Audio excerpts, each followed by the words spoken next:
We're back live on your number one sports podcast, All Things Sports. I'm your co-host, Small Town EP, joined by your host, Wade Julian, and the mirage of usual suspects who you may or may not be familiar with, Big Kev, F. Do Work. Great to have y'all on the show tonight. Since the last time you saw us, the Knicks are red hot, the Heat are ice cold. Max Strus gets teed up for handing the ball to the ref, and Duke wins at Virginia Tech for the first time in 4 years. Gentlemen, We'll start in the NBA. Jared Vanderbilt, Los Angeles Lakers, ejected after a confrontation with Dylan Brooks last night's game. Dylan Brooks then, around the third quarter, punches LeBron in the face on what looked like an attempt to retrieve the ball on a rebound. I don't know how many of you guys have seen this. June, we'll start with you. Should Dylan Brooks have been ejected? Um, no, I don't think so. I think a hard foul, is part of the game. Dylan Brooks is definitely on the trajectory of that Draymond Green esque vibe, where sometimes he it seems like he does things that are a bit unnecessary, but no, it's part of the game. You go up for a rebound, tough play. I understand that it's LeBron, so everybody's looking at it a little more magnified, I guess, but I don't think there was an ejection that was warranted. Okay, what do you think? Was it warranted an ejection more than a flagrant one? The foul on LeBron, I didn't even think should have got a flagrant one. Like that was, it looked pretty accidental to me. The one on Vanderbilt, I think he should have been ejected for more than the one on LeBron because he pushed a man going up in the air on his back. That wasn't a basketball play at all, and it was excessive, which is the definition of a flagrant too. So I think if anything, they should have ejected him for the Vanderbilt foul, and that's probably why LeBron was a little bit frustrated with why are you allowing him to get two flagrants, or I don't even know if that first one was a flagrant one on Vanderbilt, but I'm assuming that was LeBron's frustration point because he got hit in the face, but that looked unintentional to me. And Ev, what do you think about it, man? I think the one on LeBron, that flagrant one is fine. I mean, I don't see it as a flagrant one, but it works. He was reaching for the ball, hit LeBron. Like Kev said, he probably should have been pulled for the foul on Vanderbilt. That's a dangerous play. Dudes get hurt that way. But LeBron's frustration was probably more so rooted in the fact that the Lakers was down by like 20, They're down by 20, and this guy who's historically been a thorn in his side is kind of being a thorn in his side, So, frustration mounts throughout the course of the game, and you're LeBron. You don't want to be getting hit in the face and all that. So I understand that completely. But at the end of the day, like that foul didn't deserve an ejection as much as probably the Vanderbilt foul did. I can see that. I don't know. I'm not a big fan of Dylan Brooks. I say eject him just for checking into the game. Honestly, I just don't fuck with J at all. Like, get him out of the NBA as a whole. That might sound like a hating ass thing to say. And guess what? It is. I'm hating. The Lakers, man, they haven't been able to put together a formidable win streak yet this year. They've won three straight three times, have lost three straight once, and four straight twice. I'm obviously putting that into series context. We see some images, and I'm not sure. I think Ev, if we can get a mute. I mean, not Ev. Damn, is that me? No, I think that's you, June. Can you mute? Yeah, thanks, bud.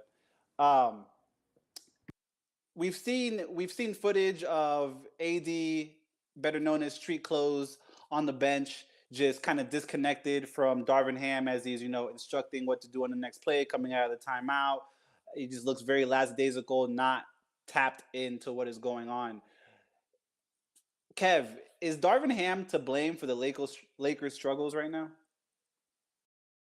Um, I mean, possibly it could also just possibly be the roster. Like they don't have a great roster. They've got a bunch of guys who are like okay at what they do, but LeBron and Anthony Davis and D'Angelo Russell's been playing pretty pretty good basketball lately. But those are the three guys you're relying on.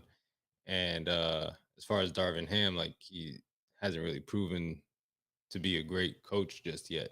Um, Still his first opportunity to do something in the league as far as being a head coach, but he doesn't do anything that you can really say like he. I don't think the team has an identity. They don't really great defense. They don't shoot great. They don't. they don't like back you down and bully you. Like you don't know what you're getting from this team, and it's not like in a good way. Yeah, Yeah. I think that. Sorry, E, just to kind of piggyback off of Kev, it is definitely a mix of the Lakers roster and coaching. And when you have a young coach like Ham, it's always going to be tricky in the beginning. However, I do place a lot of the blame on Darvin Ham this year. Um, so I was talking to my brother-in-law, shout out to Araf, and I asked him for some insight like on this Lakers team. He's a Lakers fan. He watches every game, and he's passionate about it. So I was just having a conversation with him, asking him like, what's going on behind these struggles, and from his perspective, coaching is the main thing, and it seems to be that there's a lost level of respect for the coach. And when you notice that in a locker room or on court, it doesn't take a team far typically. And Darvin Ham has had an issue with like in-game adjustments, lineups, um, letting things flow. Like the lineup they had a lot of success with last year with Vanderbilt, Anthony Davis, Reeves, LeBron, and Russell. I mean, they don't see that lineup out there too much. Where I know that Ham thinks Taurean Prince is a better fit in that lineup because of shooting and spacing. However, Taurean Prince isn't necessarily knocking down the shots. And there's like a lot of film on Twitter going around right now of Taurean Prince kind of just out there. Everybody's questioning what he does, what is he supposed to be doing out there. So I do put a lot of the blame on Coach Ham. But that's what happens when you have a young coach. Like you can't expect this Lakers team to have figured it all out. With a guy that's as new as he is. So I want to hear Ev's thoughts on this though. So I think for myself, what I believe is that right now for the Lakers, there's a big old blame pie, and everybody gets a piece. Whether that's Darvin Ham, LeBron James, Anthony Davis. If you guys recall last season when the Lakers made their big run, their playoff push, because they were just as poor last year at this point that they are this year. They made their big push. Ask me what LeBron was doing during that big push. He was in street clothes. He wasn't playing. Sorry. Yeah, he was in street clothes. He wasn't playing. So I don't want to say LeBron gets his lion's share of the blame, but LeBron, as great as he is, he's an offense all onto himself. And in this NBA right now, that's a 22 ranked offense. Now, all his stats look great, but like, are you playing defense? Are you helping lock up? I mean, that's the blame right there on LeBron. AD, he's played every game. These two guys have played almost every game this season.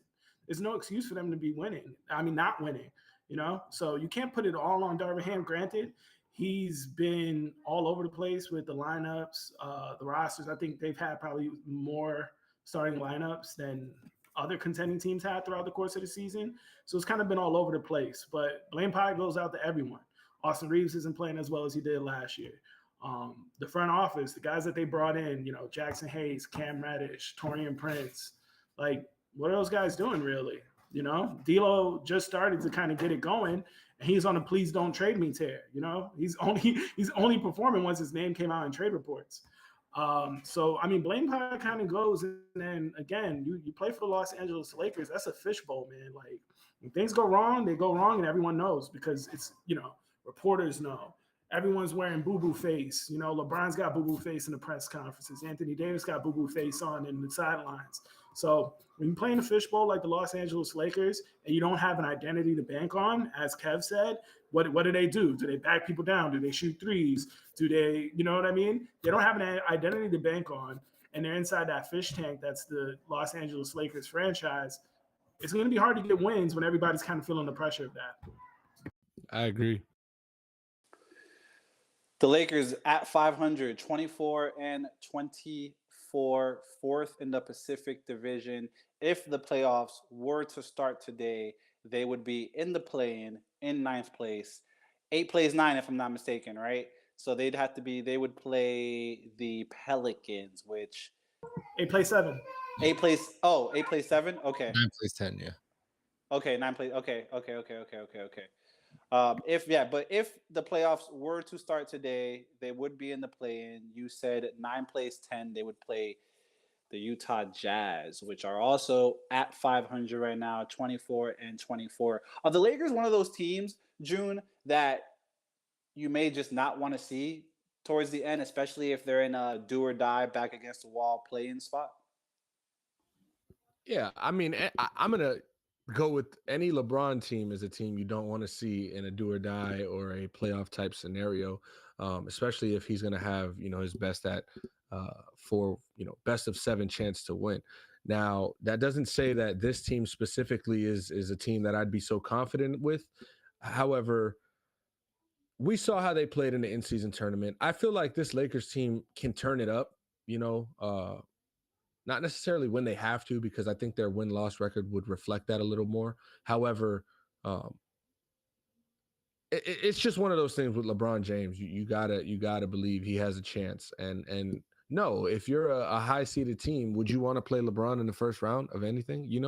So with that, no. As far as this Lakers team, and what they're doing, X and O's, they're not the scariest threat in the West right now. They're not, what they seemed to be last year, second best team in the Western Conference.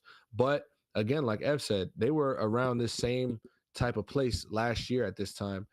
They went out and won the trade deadline and made some moves. I don't expect them to do too much. However, they're still in the DeJounte Murray sweepstakes, it seems. So if they can get somebody like that, even though Kev did mention D'Angelo Russell, playing good basketball at this point, I do think, DeJounte Murray is an upgrade and a better basketball player altogether. So if they can get like one extra piece to help LeBron and Anthony Davis, and then that'll in turn maybe elevate the play of like an Austin Reeves, and maybe Jared Vanderbilt can get back to his dominant defense and hitting some buckets on offense, they have a chance. But the playoffs don't start today. That's the fortunate part for them. They do have another month and a half to 2 months to figure this out. And I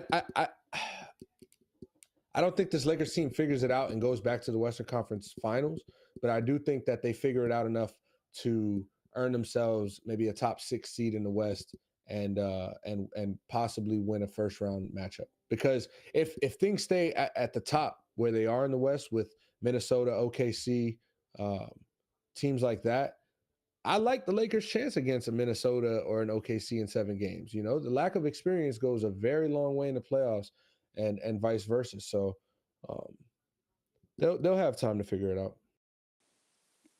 Los Angeles Lakers tonight at Atlanta Hawks. The Hawks are 6.5-point favorites. Real quick, let me hear you guys sound off. June, Lakers cover 6.5 or Hawks cover -6.5? I would expect the Lakers to cover 6.5.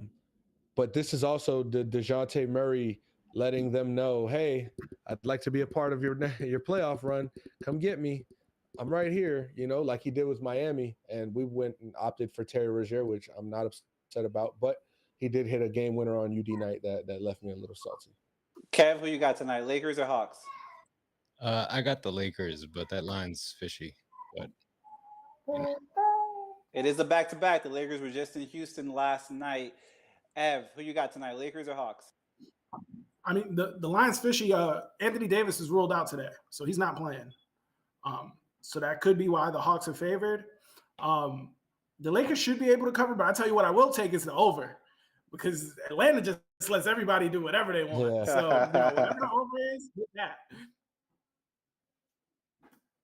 I would probably have the Lakers to cover as well, only because I do like the over. We are definitely in sync with that overlook.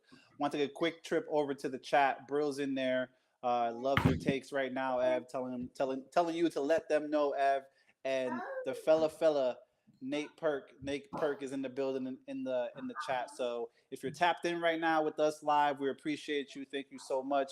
Once again, you could have been anywhere in the world on this beautiful Tuesday evening. Typically it's a Monday, but tonight is a Tuesday, but you're here with us. Thank you very, very much. The Heat, man, we took another L to the Suns, and they're now 4-6 against the Suns in the last 10 head-to-head, and they've lost 7 out of their last 10 games. Now, the talk of the town, like June just mentioned, is Rozier down to downtown Miami. Kev, was the Rozier trade the answer? And if so, how long until you guys steady the ship? I don't think it was the answer. I think it was a necessary move. I mean, you had to get rid of Lowry, or that contract was just going to expire and you were going to get nothing back for it. And you got a player who can hold his own on offense and kind of give you a scoring punch that you needed from that position, and could also distribute the ball. So I don't think that's the only thing the Heat need. But I think where the struggle is right now is that, one, you bring in a new starting point guard, and then two, you're still trying to figure that out while needing other pieces. So I think it's just a rough patch right now that they're in, and we'll see how things shape up. But I don't. I think more needs to be done. Like, that's not the last move that should be made, and I don't think it's the last move that will be made. June, I know that you were pretty excited about it getting scary, spooky in downtown Miami at the AAA. It's not the Casilla Center. I'm sorry. I don't care what ESPN.com says, what Wiki says. It's the AAA. Will forever be a AAA. You were pretty excited about this trade, but you guys haven't really put together any wins since the trade. How you feeling about it so far? Can we get an update on that? I mean, I think the trade is good. I still think I'm happy with the trade. It's something we should have done. Um, and Terry Rozier isn't, to blame for all of this. This 7-game losing streak isn't anything. It has nothing to do with the trade. It's about the energy in the locker room right now, the effort that's being put on the court right now, and it's contagious. Losing is contagious, and it's tough. Like Kev said, it's a patch right now that we're going through. The Heat are known for, being a hard, nose team and no quitting us, but we're not that right now. And until we get out of that, we're going to notice this losing trend. And so guys really just kind of got to get their head out of their ass right now and step up and take the challenge. Bam has been playing horrible for the last 3 or 4 games or so. And I don't know if he's just, like in his head, seeing shit on Twitter, whatever the case is, but we got to start letting shit go. Like, all right, I understand that there's a 7-game streak, and when you win 7 games, you feel it and you bring that energy to the next game. You're supposed to do that with winning. With losing, you're supposed to forget about it. You know what I'm saying? Focus on the next game and try to do what you can to win. So there should be no excuse why effort is being questioned as far as any type of Miami Heat game. I think a big problem is the whole Tyler Hero thing. Should he start? Should he sit on the bench? Whether he starts or comes off the bench, I think it will make a difference. If we bring him off the bench, we know the record. We've seen the production as a 6th man from Tyler Hero. But I think Spo right now is kind of forcing Tyler Hero to be more of a catch and shoot, guy. And as we know, Tyler Hero can be a ball stopper. He can be the guy who can hold the ball for 12 seconds of the clock. But that's, in a sense, where he plays his best basketball. So coach is going to have to figure out what's going to be the comfortable medium for Terry Rozier and Tyler Hero and Jimmy Butler and Bam Adebayo all getting touches and having high usage, but doing it, I guess, what's the word there? In conjunction, I guess. So I agree with Kev. There should be another move made. I don't expect there to be any big splash. We can look at the buyout market. We can trade Caleb Martin for maybe like a backup wing, somebody who can help with some 3-and-D or so. But this team right here is not necessarily good enough to this is where it hurts. And this is also something that we'll come back to.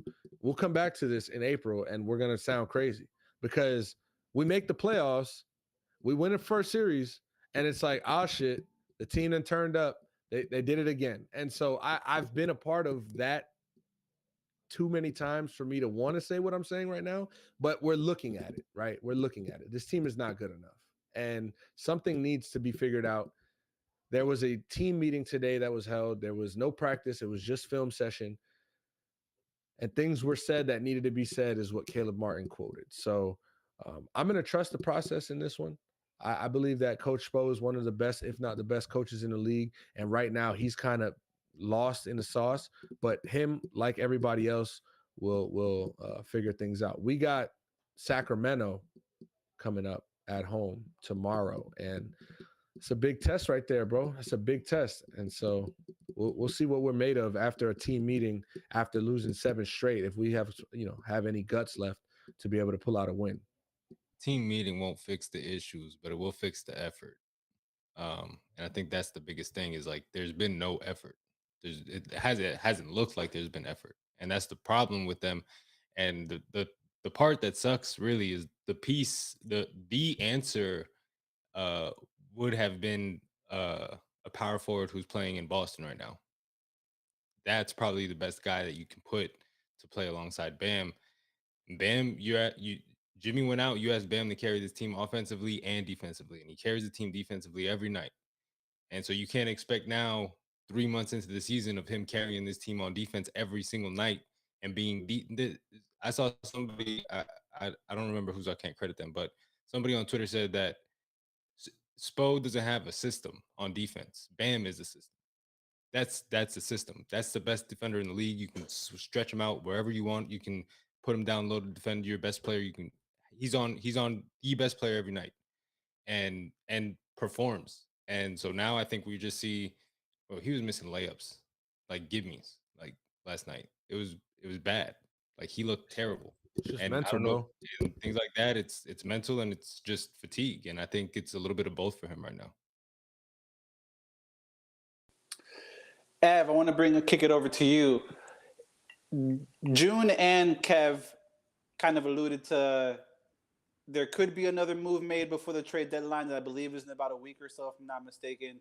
But they probably don't see it. If the Heat were to make another move, Ev, what do you think they should get rid of? Who do you think they should ship out? Who do you think that they should bring in to help steady the ship at this point? I think for the Heat, they need. I don't know exactly what they need because I like the Terry Rozier move. I saw the Terry Rozier move kind of like as their new version of Goran Dragic and what that version of the Heat used to be. A scoring guard who he's a score first guard, but can, distribute when needs to.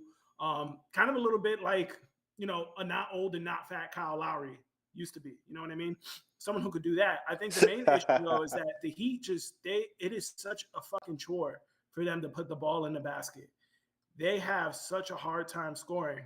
And in today's NBA, like you can't struggle to score like that.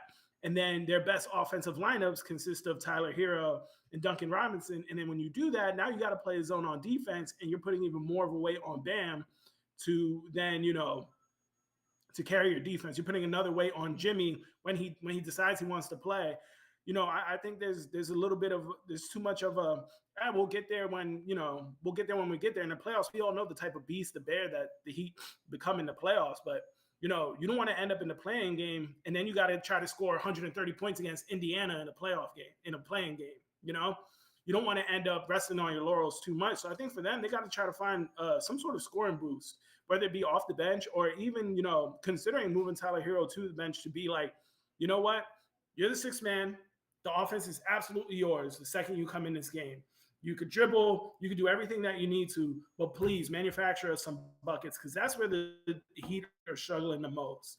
Jimmy Butler's getting up there in age. Bam Adebayo, through the games that Jimmy Butler wasn't gone, he's able to get you 20 to 25 on his best nights.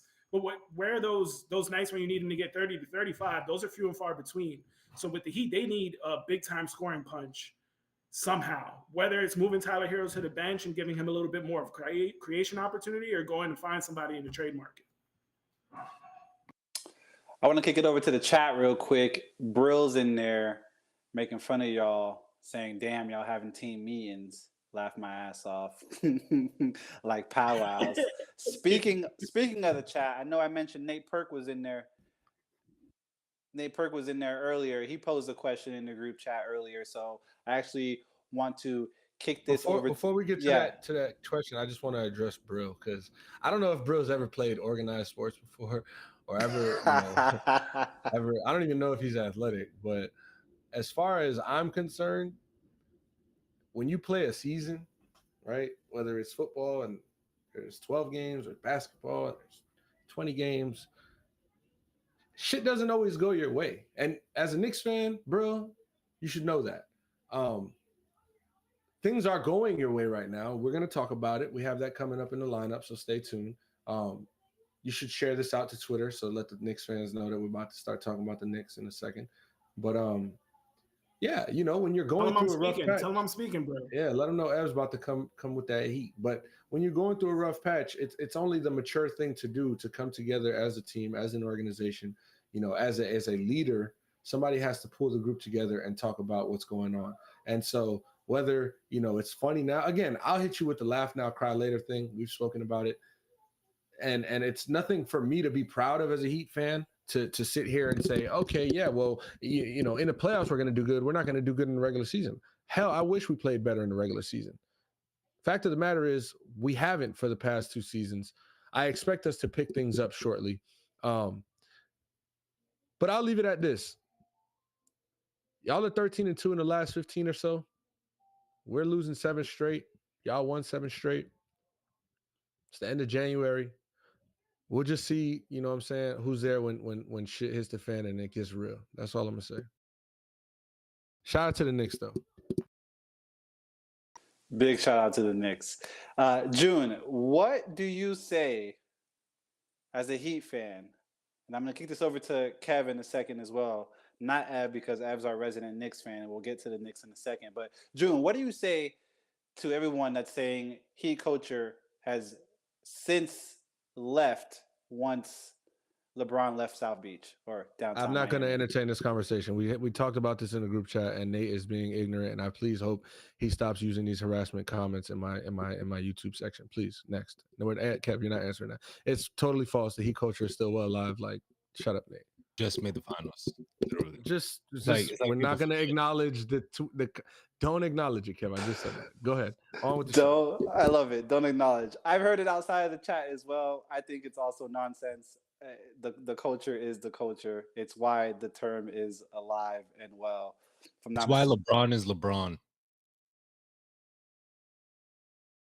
Damn, I wanted to let that one breathe for a second because, yeah, you might have just dropped the mic on them right there, Kev. I appreciate. How about this? As a OKC fan, Nathaniel, fella, Nate, Big Perk. How about you try to learn you something about some culture? How about that?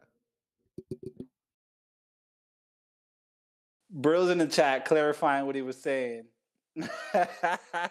I'm almost at my point where I don't want to hear from Brill or Nate. But go ahead. We're gonna Can't alienate the whole chat group. You gotta hear what they say. Chat group. Yo, Christian Duarte is in the chat as well right now, saying wants to talk some hockey. We'll talk some hockey before the episode's over for you, Mr. Duarte, because I'm not too familiar with you, but I know you're June's fam, so you're definitely good money. Valid in my head. You know what? Let's take it over to the Knicks because we do have a Knicks resident in the house tonight with Ev being on the show. The Knicks have won 8 out of 10 since January 11th and are 13-2 in a month of January. That's over 15 games, 13 out of 15 dubs. What about this OG trade has worked for the Knicks so well, Ev? I think with the OG trade, it just set everybody's role into a better place. I think a lot of the Knicks offensively previously, especially in the starting lineup, was kind of set to kind of placate RJ Barrett's development. Like, hey, we have to kind of get this kid his 20 points a game. I think a lot of effort went towards that. And now OG is able to score in a manner that doesn't really take away too much from Jalen Brunson and Julius Randle.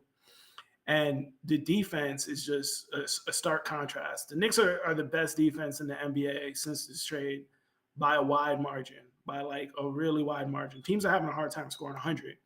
And in this offensive economy that is the NBA in 2024, that's fantastic. You can't really beat that. So I think with just kind of clearing, all right, we're going to get some guys in here that don't need development. We don't need to kind of placate to what their needs are as scorers. You know, RJ Barrett, for everything he is, the ball stuck in his hands. And then that ended up being a scenario where we have the ball sticks to 3 guys' hands on the Knicks on offense. It stuck to Jalen Brunson's hand, Julius Randle, and RJ Barrett. And, you know, bottom line, at the end of the day, RJ Barrett wasn't better than Julius Randle, and he wasn't better than Jalen Brunson. So being able to kind of move him and Emmanuel quickly, which has hurt the bench scoring a little bit, but has gotten in, another defender and Deuce McBride into the lineup has been, major for the Knicks. And I think just the intensity that they play defensively, and then just knowing, like, in a close game, like, the Knicks have a far and away sure thing 2 minutes left in the game with Jalen Brunson. Like, he was awesome last year, but he's just unbelievable this season in terms of closing games, just being in control of the game, picking his spots, knowing like, okay, Julius is running, Julius is doing his thing, let's get Julius fed. Okay, Julius is now wilding, let me take the ball back. Time for me to score. I think a lot throughout the course of this win streak, there's been a lot of games that if you look at the score at halftime, it's almost tied or the Knicks are behind or something like that. Third quarter starts, and then all of a sudden, 4 or 5 minutes into the third quarter, Jalen Brunson has already 8 points and the Knicks are up 6. It's just been that kind of control of the game, just seeing exactly what the team needs from where, and then all the ancillary pieces are just, they're playing out of their minds. Dante DiVincenzo is shooting the lights off. Every time he puts the ball up, it looks like it's going in. Josh Hart is able to do that running back thing. Like, he's the best running back in New York. You know what I mean? Right now, just getting the boards going coast to coast. Deuce McBride coming off the bench defending. Isaiah Hartenstein. We were supposed to take a really big hit with Mitchell Robinson going out for an extended period of time, and that hit has not happened yet. That has not taken place because Isaiah Hartenstein has just filled in spectacularly. I think the team's just bought in. They're bought into the system with Tibbs defensively. They're bought into the 2 stars who are leading the team with Julius Randle and Jalen Brunson, and it's clicking fantastically. I feel like every time I'm up here, the Knicks are on a winning streak, but this one is really, really different. Like, this team is they don't fuck around. The Knicks do not fuck around.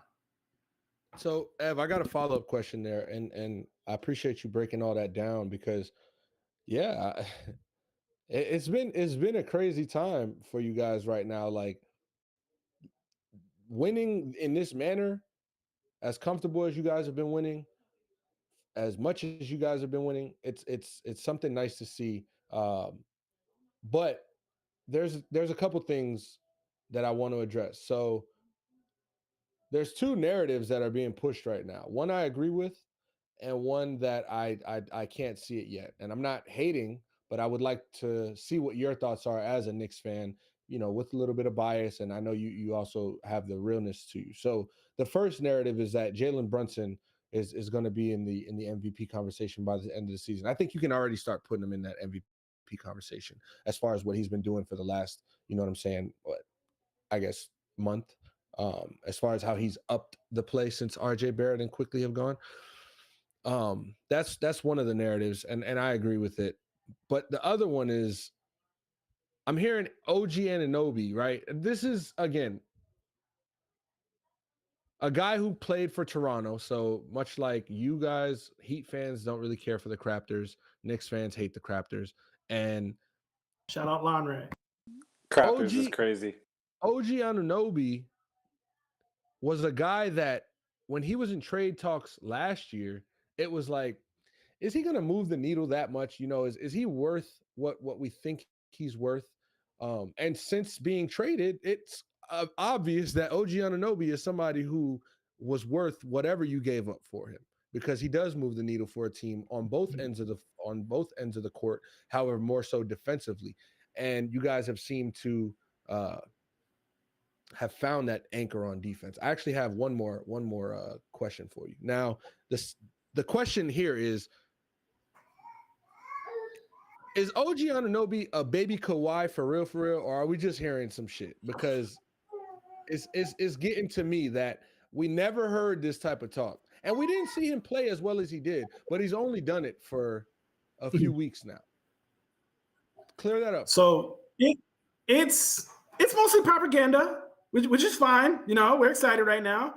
But I think defensively, as Kev pointed out with Bam, he is almost a little bit of a system all on his own. Now with Kawhi,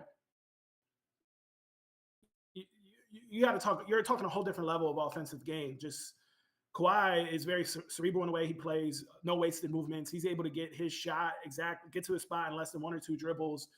He's a force and a freak of nature. I think defensively, OG Anunoby is able to provide a lot of that. just with his length, his strength. Now, over the last few games, he's gotten a more aggressive looking to score, and it looks Kawhi light-ish, just in the manner in which he'll get you into his spot, into the paint, that mid-range, turn around, hit a jump shot. He's been able to do that. Now, is that something that I see continuing to happen going forward?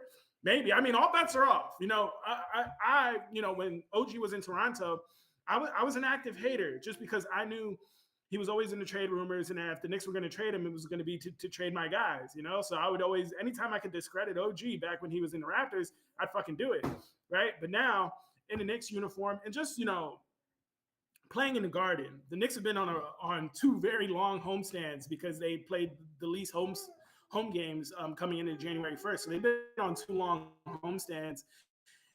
And that's just the kind of player that's going to get galvanized in the city. Like, you're going to root for his type of defense. You're going to root for his type of hustle. He dunks every time he gets close to the paint. It's a very exciting player. So the baby Kawhi stuff, I'll say, is mostly – sorry, I got babies attacking. You said baby too loud. The baby Kawhi stuff is mostly propaganda. But there's I would say if I had to, put it from like 1 to 100% how much baby Kawhi is in there, we're about like 10, 15% right now. Nothing crazy. And don't get me wrong, Ev, like I'm not saying I know what they mean when they say baby Kawhi. Like, Kawhi was a slow burn for the beginning part of his career, right? Played in a great system around a lot of good players, didn't have to do too much offensively. Then when he started to grow into that role, we saw the monster come out. I don't necessarily see that trajectory for Obi. Hey, if it happens, like, I'm all for a great player turning into a greater player. Like, I'm not here to hate on anybody's growth as an NBA player. I just never saw that, and I also never thought that from OG Anunoby. And I know that Knicks fans just 2 months ago never felt this way. So I think it is a little hype, but I also do respect what you're saying. My last question is, because I was having this conversation with Brill, and maybe I'm reaching. Mitchell Robinson, you mentioned he went down, and you guys have been playing like you had to beat Mitchell Robinson, and that's scary situation where you just felt like, oh shit, we're gonna have to buckle up and absorb this injury. Is Mitchell Robinson best off the team?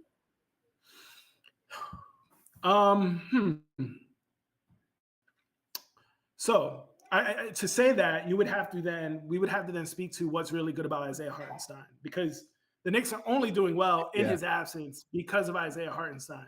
And the big difference with Mitchell Robinson and Isaiah Hartenstein is that when Isaiah Hartenstein gets the ball, it's not the end of the possession. As to where Mitchell Robinson's either he's going to put it up, dunk, get fouled, something like that. Isaiah Hartenstein is an elite level passer for a big. So what he's able to kind of give to the offense, and he did it a lot for the bench units that were the more successful units for the Knicks in seasons past before Brunson got there. Well, not before, well, last year, him and Brunson were both new. But for the bench, he was also a cog in terms of moving the ball offensively. And he was able to provide that in the starting lineup, which I think eased the game a lot for Julius Randle in particular. Someone who's able to pass at that level. So I think for the offense, it makes things a lot smoother. And you can see it in the 2 games that Hartenstein missed. It's almost as if we're missing like another point guard or something like that, because he just does such a fantastic job moving the ball and passing and being able to do things at the top of the elbow that Mitchell Robinson can't. So are the Knicks better with Mitchell Robinson off the team? I think the Knicks are probably more open to that possibility more than ever now, seeing that what they have in Isaiah Hartenstein and what they could potentially get for a healthy Mitchell Robinson. Mitchell Robinson is something that a contending team could use. You look at a team like OKC, they're fantastic. They can't grab any boards. They can't defend anybody at a super high level. Sorry, there was a baby on the counter.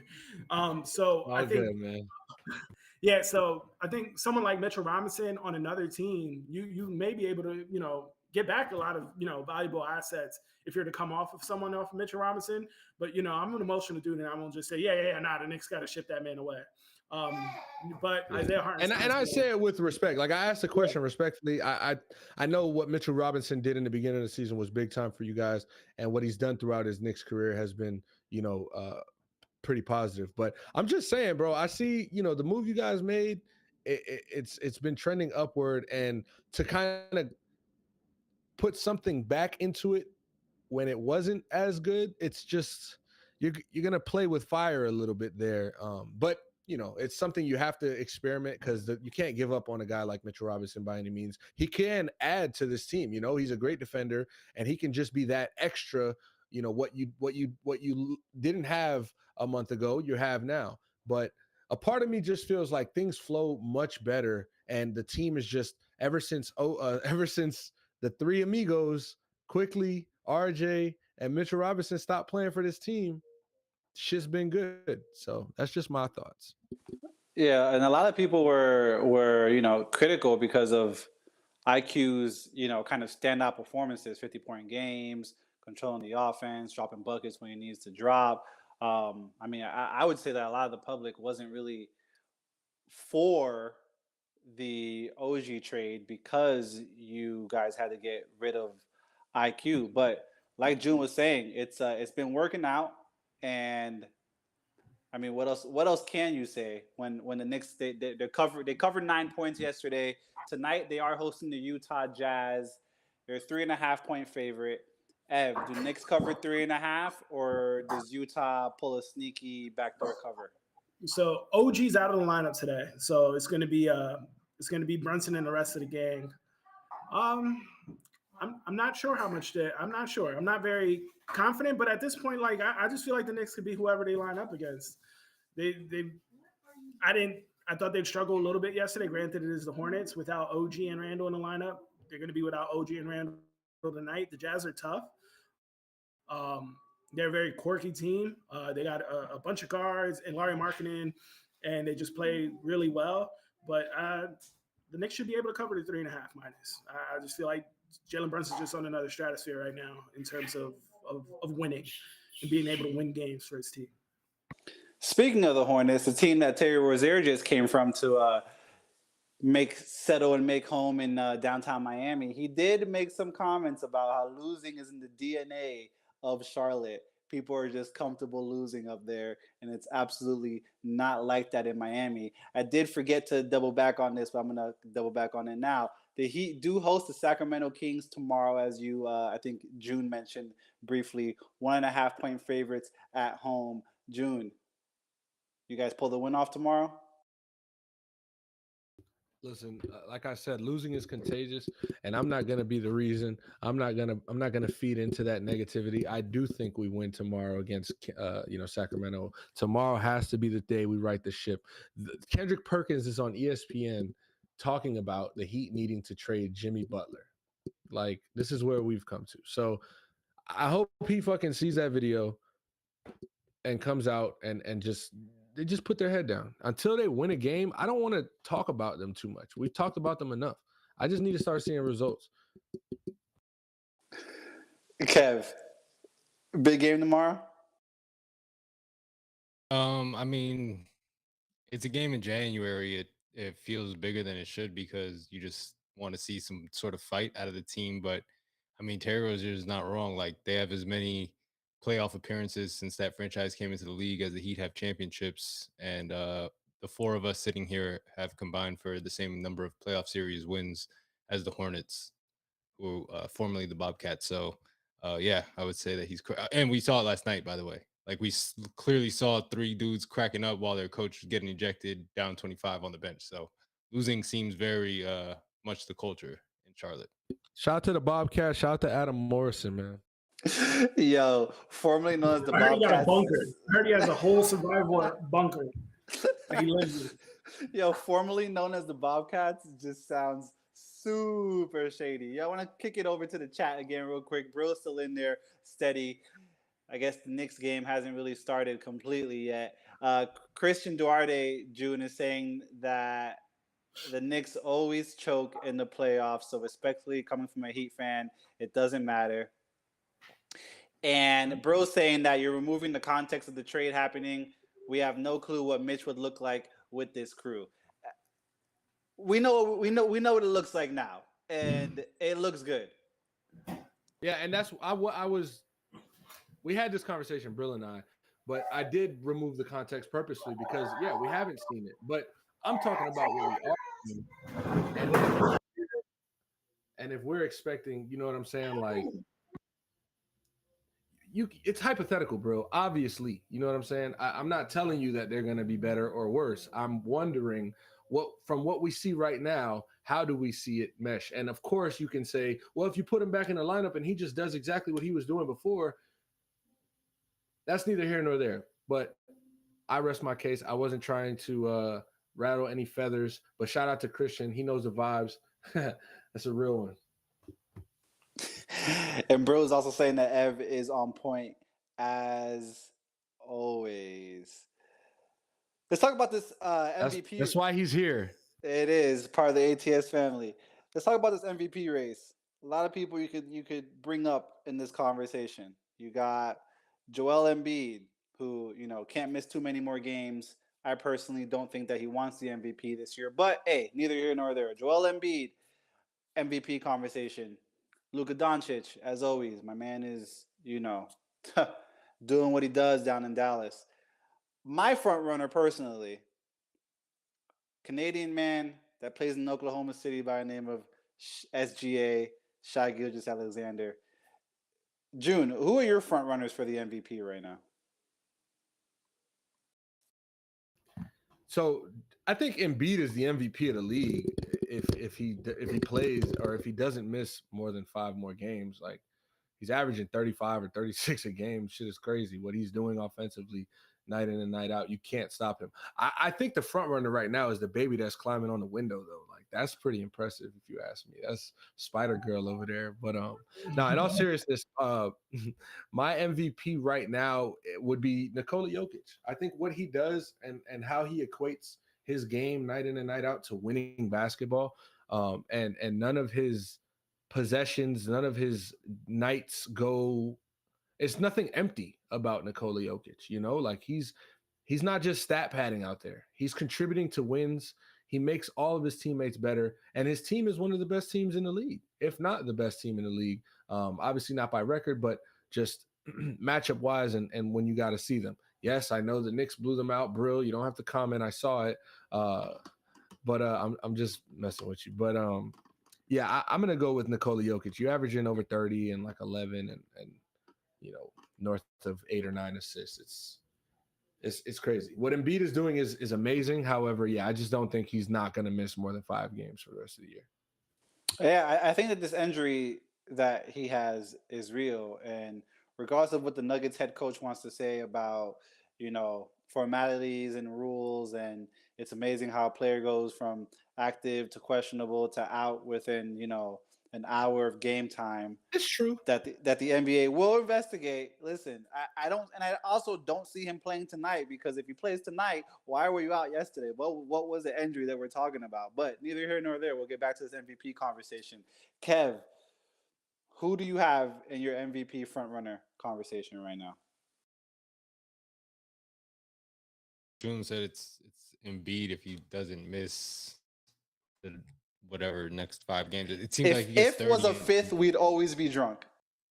Well, he's not there yet, so he's technically still qualifies. So right now he's the MVP. I mean, if it seems like every night I'm looking and he's got 30 points in the first half, and so I'm surprised that he's only scoring 36 a game, but 36 a game with 11 and a half rebounds, 5, almost 6 assists a game.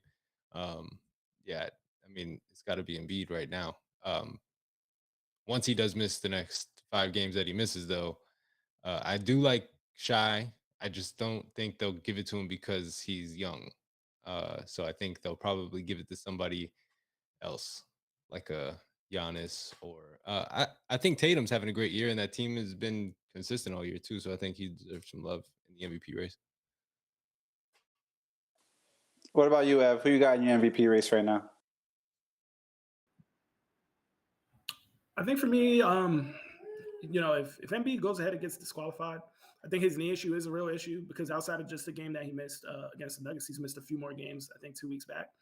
And a guy that big who throws himself on the floor like prime HBK for no reason, you're gonna experience some injuries. So if he ends up getting himself disqualified, I see it being like a 2-man race between Shai Gilgeous-Alexander and Nikola Jokic. And I think Kevin mentioned Shai being a little young. He is a little bit young, but he did make a first team All NBA last season, so it's kind of a little bit like the primer You know what I mean? Like the public's kind of ready for him to win the MVP if that's the case, being that he's coming off like a first year, first team All NBA season last year, and also like his clutch play is tops in the league. You know, you get down to those last few minutes, like he's able to contort his body in ways to the rim to get baskets, to get foul shots, to hit mid-range shots, slow three-pointers. Like literally, the man just does whatever he wants offensively. Now, Jokic is always going to be in that conversation because Jokic is the man. You know what I mean? Like he does what he wants. He's creative. He's a force of nature. He's a better defender than he gets credit for. So he's always going to kind of be in that position.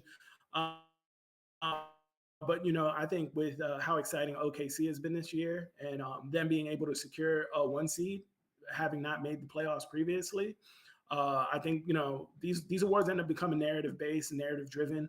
Jokic has already won 2 MVPs. So I could definitely see the voters and the NBA in general just kind of being ready to crown someone new to have in that conversation.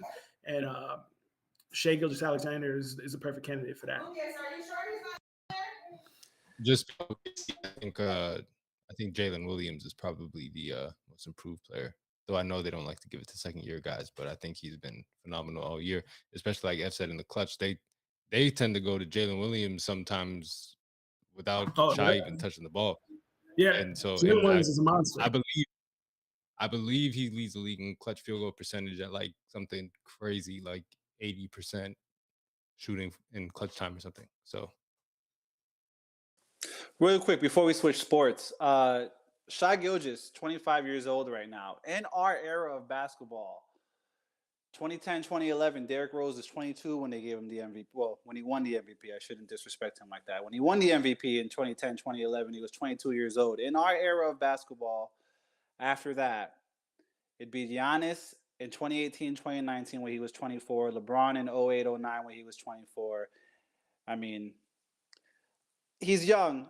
I think if he continues on this track that he's on this year, and of course with the caveat of if Joel Embiid misses another 5 games, respect to Luka, but I'm personally going to give it to SGA. Plus, I think, you know, his team is doing well. Like his team sitting the top, top 3, top 4 in the West. It's a tough task. So yeah, deservedly so. Let's kick it over to hockey real quick. We'll take it over to football, soccer after, and we'll wrap this up as we are crossing the 52-minute mark. If you're still tapped in with us, thank you so much. Bro's in there, right? Bro's in there saying that Ev is raising gymnast. I was going to say gymnastics, but that wasn't right. Ev's raising gymnast. And he's in the Catch the Rest of the Show. He's about to catch that Knicks game. McKelly 3000 saying he missed the Heat banter. Bro. Yeah, word. McKelly 3000 saying he missed the Heat banter. He's sad. Catch this on the YouTube live after we end. Just go to All Things Sports Podcast on YouTube. Hit the live tab. It'll be right there. It's dated. Austin Matthews, Toronto Maple Leafs. The 25-14, I believe 8 losses in overtime. They are 4th in the Atlantic Division behind Tampa Bay, Florida, and Boston, as they fucking should. Fuck the Toronto Maple Leafs. Excuse my language. But Austin Matthews, on another crazy run. My man has 40 goals up to date right now this season. I believe that the record is 92 goals, and that's Wayne Gretzky. I don't see anyone getting anywhere close to that anytime soon. But I could see him getting somewhere around the 75 range, which would put him in the top 5 most goals of all time. But at the same time, who cares? Because the Maple Leafs can't make it past the first round and can't even make it past Florida. It gets hot. They start sweating. They're used to the snow up there, if you know what I mean. We'll get over to EPL. And, I mean, what a day. We had some midweek soccer because we do have Champions League coming up. But we had some midweek soccer. Aston Villa played today. They did lose, though, to Newcastle 3-1. I actually liked them today on the half a goal run line. but it didn't pull it off. It took a home loss today, 3-1. I believe they got to focus a little more. This was the last game of the month for them. Luton Town actually would be the standout game today. They beat Brighton at home 4-0. I mean, Luton Town in danger of being relegated at the end of this season. We all know their historic story of coming up from the semi-pros back to the pros, making their way up, making it back to the EPL, having to get $1 million renovations to their stadium so people weren't walking through motherfuckers' backyards just to get to the match and shit like that. And they pulled off 4 goals today in a 4-0 victory over Brighton. We'll get some more football, as they say, soccer this weekend throughout the week. Spanish League, Bundesliga in Germany. Ladies and gentlemen, boys and girls, children of all ages, this has been your Tuesday night All Things Sports episode. We appreciate you so much. If you tapped into the live, thank you once again. You could have been anywhere in the world, but you're here with us. If you tune in after the fact on YouTube in the live tab, thank you for running it back. Leave a comment, leave a like, subscribe, follow us all on Twitter, Instagram. Handles are in the description. Big thank you to Big Kev. Big thank you to Ev Do Work. As always, I'm your co-host, Small Town EP, joined by your host, Wade Julian.